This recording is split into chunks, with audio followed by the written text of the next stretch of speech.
He has a real good 6 or 7-year-old that lives with me. Oh, I didn't know that. Really? Yep. Yeah. He's got to live with me for a couple of years. What do you want, coffee? No. Nancy, your reins are an inch too short, too long. Shorten your reins an inch. Now sit back. Now see, and Nancy, that always happens. That always happens. We get our horses, we feel pretty good about them, and we shorten the rein, and bang, they stick their head out. You know what the solution is? Shorten your reins and teach them to take the contact anyway.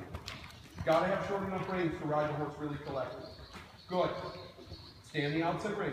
That bobbing neck, Nancy, put your seat down and draw that nose in a bit. Draw his nose in a bit.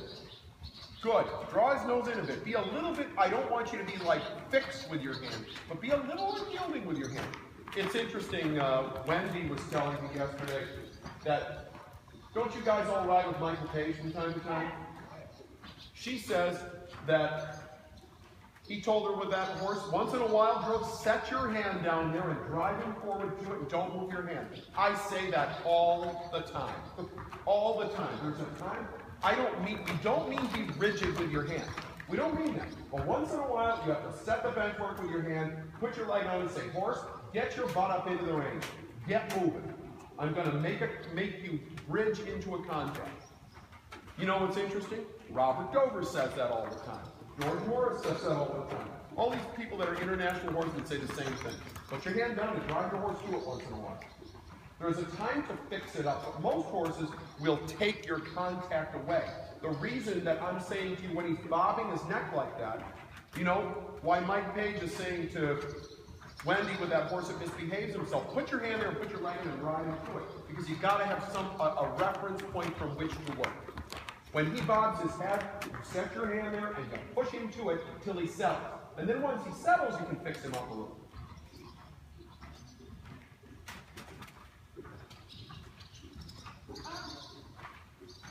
Good. Good.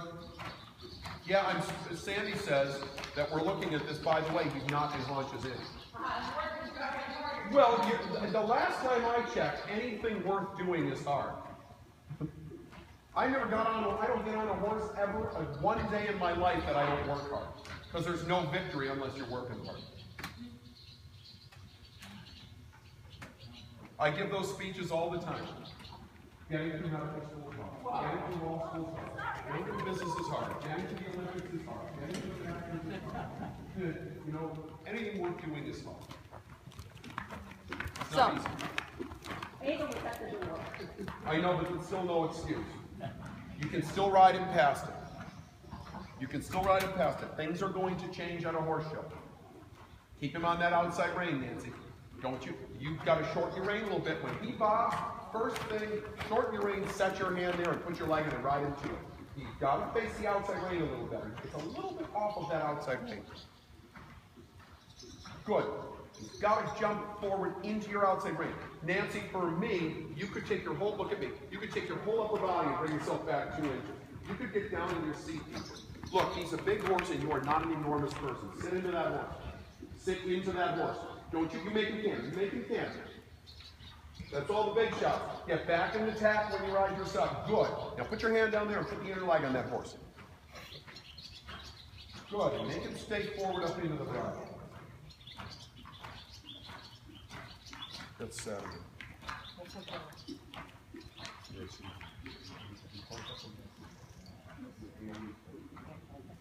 what do we think of that?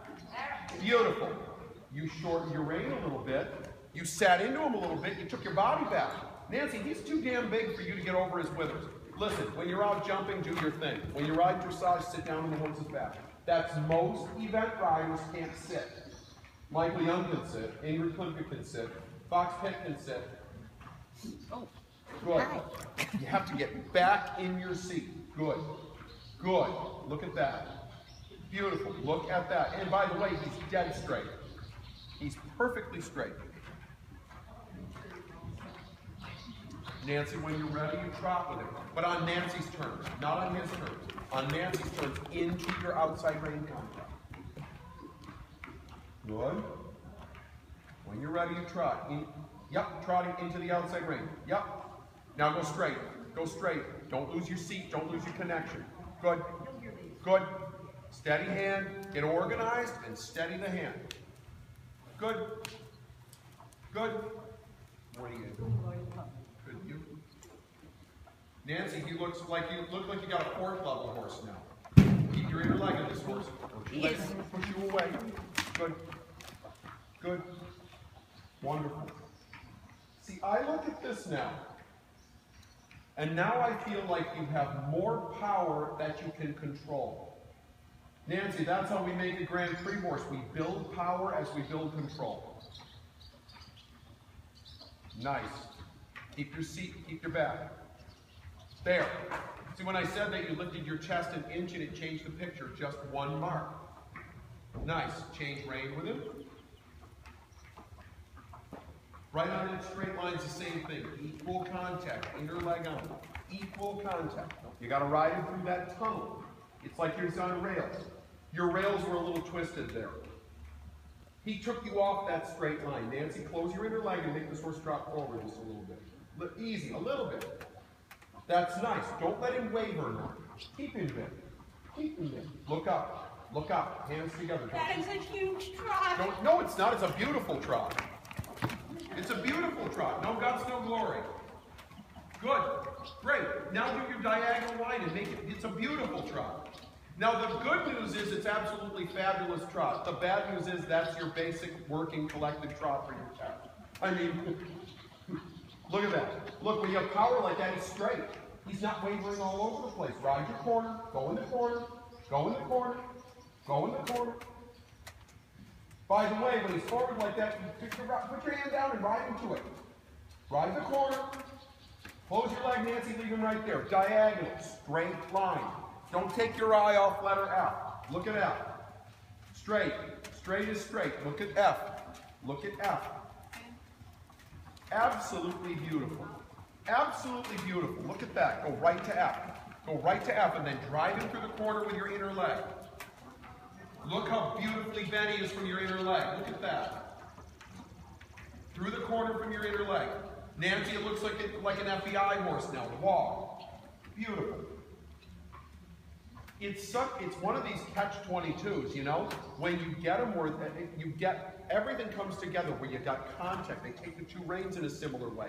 Your seat's down. The horse drives forward. All of a sudden, they're like this package. And he's lifting all of his legs up, and he's solid as a rock in the hand. Yeah. Gotta have it. He's just a lovely horse. But he changes dramatically when you get him in that package. You know, he wants to, all horses do the same thing. Once in a while, you get one of those oddballs. I have one at home that I think is the next Allegro. It's like this incredible animal, and he just packages from nature. And I have to work all the time and say, come on, you get out there a little bit, open it up a little bit. But he packages well. Most horses don't package well. That's jumping. It's coiling the spring to uncoil the spring. Yeah, well, I have to have that coiled jump anyhow. Oh, sure. You and everybody else. There's no way to get over big jumps with a horse that's strung out, pulling itself from its front legs. I spent a lot of time around jumping riders and lots around eventing riders.